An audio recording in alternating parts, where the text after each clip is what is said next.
So I recently saw where the UMC, the United Methodist Church, decided not to allow LGBTQ to have full inclusion in their churches.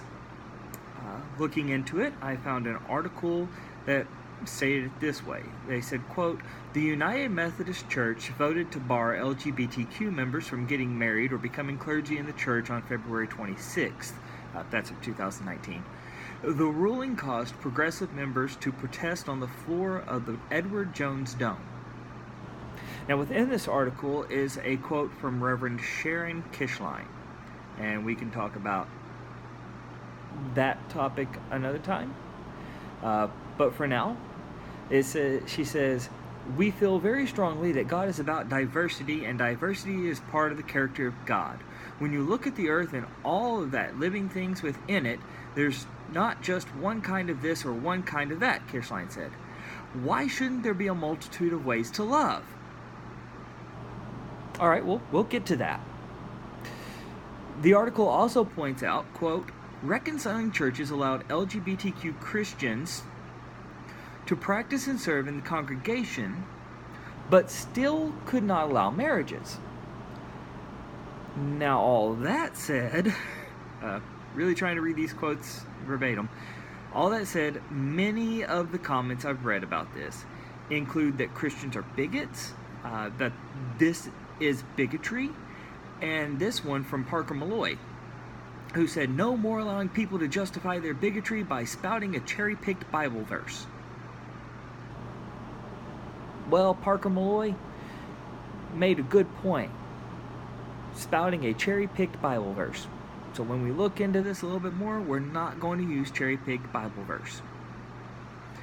I've even seen a pastor skew this issue by saying, "Here's how many times Jesus condemns a homosexual. 0. You're welcome." Well, that pastor's right and wrong, and we'll see what's going on there. Because again, this pastor is skewing the issues because they're only telling half of the truth. And half of the truth is still a lie. These comments and outcries got me to wondering, if I'm a Christian, am I a bigot? For that matter, what the heck is a bigot? I've always heard that a bigot is somebody who is hateful towards another group of people, and it turns out that's not true.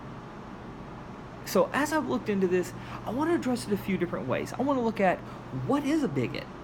I mean, if we're going to be called them, what are they calling us?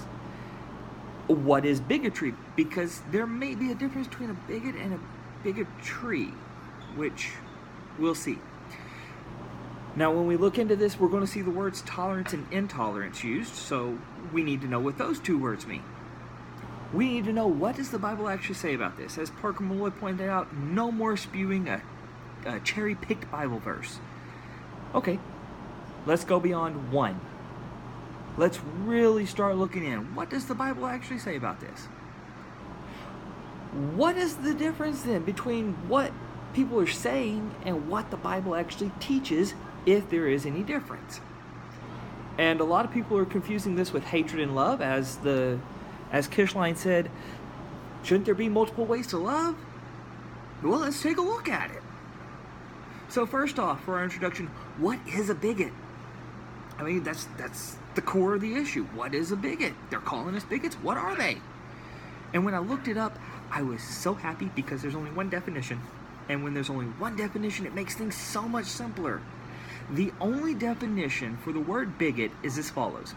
A bigot is a person who is utterly intolerant of any differing creed, belief, or opinion.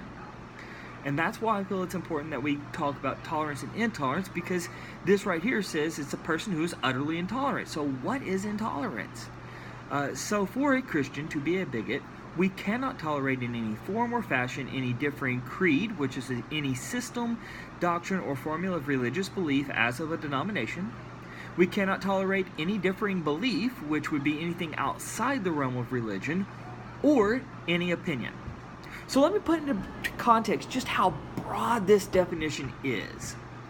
I've seen multiple times where people have made fun of a groups called flat earthers. they're bigots for doing that. Because they completely are intolerant of this group of flat earthers when they are making fun of them the way they do it, the way that I've seen. I've seen multiple times where churches have been told that they shouldn't be allowed to prevent person A from being a member. Well, those people are bigots because they don't want to tolerate the church's doctrine. That just goes to show how broad the definition of being a bigot extends. So under this umbrella word, are we all bigots? Possibly. So to find out whether everybody is a bigot, we gotta look a little deeper. So what is bigotry then? Well, if being a bigot is so encompassing, maybe we can narrow it down by the actions, because bigotry is an action and not a noun. It's not a type of person, but what their actions are. So, looking up for bigotry, I did find something to help us. Bigotry is a stubborn and complete intolerance of any creed, belief, or opinion that differs from one's own. Now, that's not that different from bigot, but it is just different enough for us to have something to work with. It gives us two aspects that both must be fulfilled to be bigotry. The first is being a stubborn act. Second, it must be complete in its intolerance. So that gives us two clear standards that we will have to hold what we find later to. But before we can know if it's completely intolerant, we have to know what intolerance is. Yay! So I looked up intolerance. And intolerance is a lack of tolerance. It is an unwillingness or refusal to tolerate or respect opinions or beliefs contrary to one's own. It uses the word tolerant in its definition, so we still need to know what that one means. Looked up tolerance too. Tolerance is a fair and objective, permissive attitude toward opinions, beliefs, and practices that differ from one's own. So now we have an even clearer picture of what we need for bigotry, and thus being a bigot by those actions.